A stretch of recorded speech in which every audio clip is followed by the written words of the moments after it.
Also, time for Cleared to Play. Take you inside the tent, get you updated on the latest injuries in the Bay. Proud to partner with UCSF Health on this segment and bring in Associate Professor of Orthopedic Surgery, Dr. Nirav Pandya. Good, Doc. How are you today?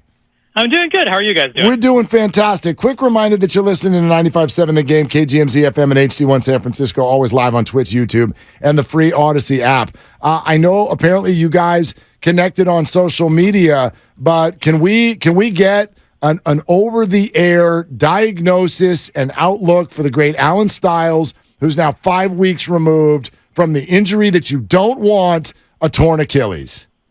No, I think Alan, this is a critical period. You know, those first 5 to 6 weeks really set the course for rehab. But I think, as I joked with Alan on social media, you know, he's going to have good metrics. His play radio efficiency rating should not be affected at all, and he'll have a good comeback. I think he's going to be totally fine.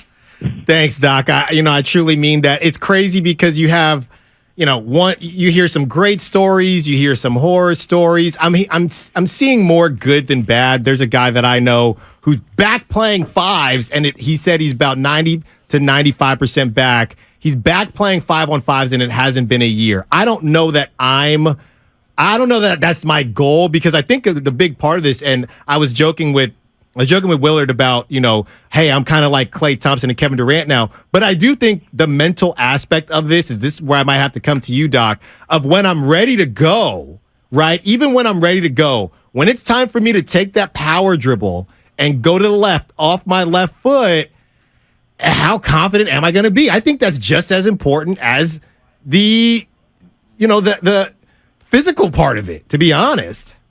Yeah, no, absolutely. I think the hardest thing with the Achilles, these heal pretty predictably. I think the hardest thing is confidence, because you're exploding off that leg. And the next couple times you do it, people are always worried, am I going to get that feeling like someone kicked me in the back of my leg and no one's there? It's that kind of classic feeling that a lot of people have. So I think a lot of people do have a hard time with Achilles. It's not necessarily because the physical part is hard. It's that mental part. They just don't want to explode again. So absolutely. I think the mental part's the big portion of it. And that's where I think waiting sometimes longer to get back to being on the court doing that stuff is better, because you're just more confident because you've done more normal things in your day-to-day life. All right. I've heard you talk the same way about people coming back from torn ACLs.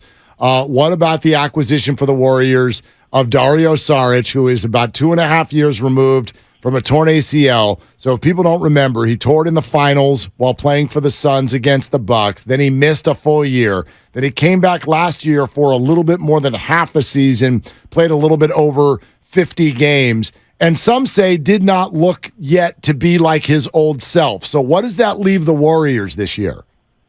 I think he should, if you look at time frame, most of the normalization of metrics take about 2 to 3 years after an ACL. So I think that should hopefully be working in the Warriors' favor.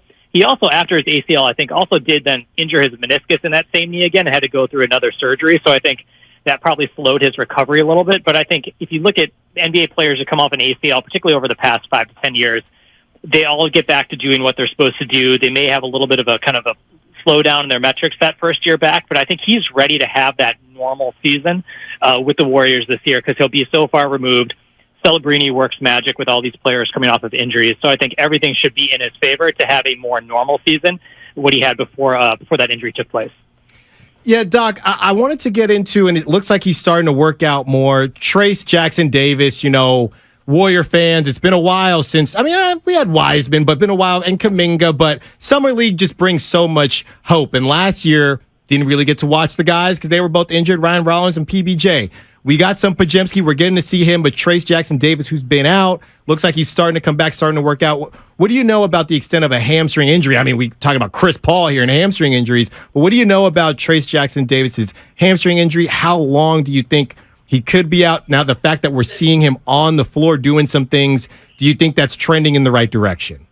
Yeah, absolutely. I think that the key with a lot of these hamstring injuries, particularly in NBA players, is you want to see them progressing, and it sounds like when you hear a timetable that we potentially may see him play or he's going to be practicing, it makes it sound like this is going to be something that's going to be not as severe. Now, the problem with hamstring injuries in NBA players, and you look at them historically over the past 8 to 10 years, there's a high rate of re-injury, whether that's to that hamstring or something else in that same leg. So the fact that the Warriors are taking it more cautiously, they're kind of slowly ramping them up, is probably a very positive sign. But I do, a lot of people say, oh, it's just a hamstring, get out there and play. I get really worried about these things, so I think it's important to, number one, be cautious if they're playing him limited minutes in Summer League. I think that's good for the future. And then number two, the fact that he's progressing is a positive sign. So the fact that it's probably minor and he'll get back on the court, and hopefully we'll get that excitement that everyone's been wanting from the Summer League team. Dr. Rob Pandya with us here, 95.7 The Game, cleared to play.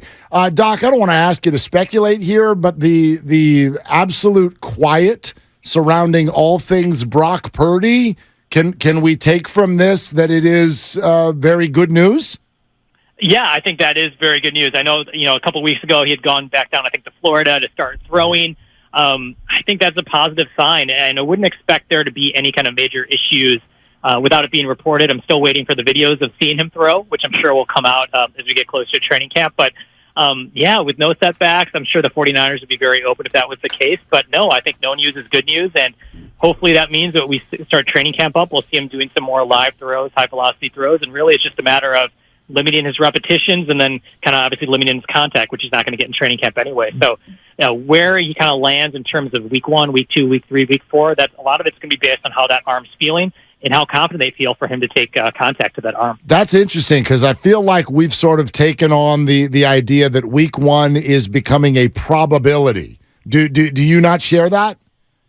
I think, I would not be surprised either way. I think he's going to be structurally and probably physically and mentally ready to play. The real question is going to be, do they feel comfortable having him in a live game setting and doing the volume and the speed at which he needs to do, or does he need a couple more weeks of kind of more live game practice? So I think if he plays week 1, I don't think it's going to be anything negligent by the 49ers at all. Like, if he gets hurt again, it's not because he played week 1 versus week 4.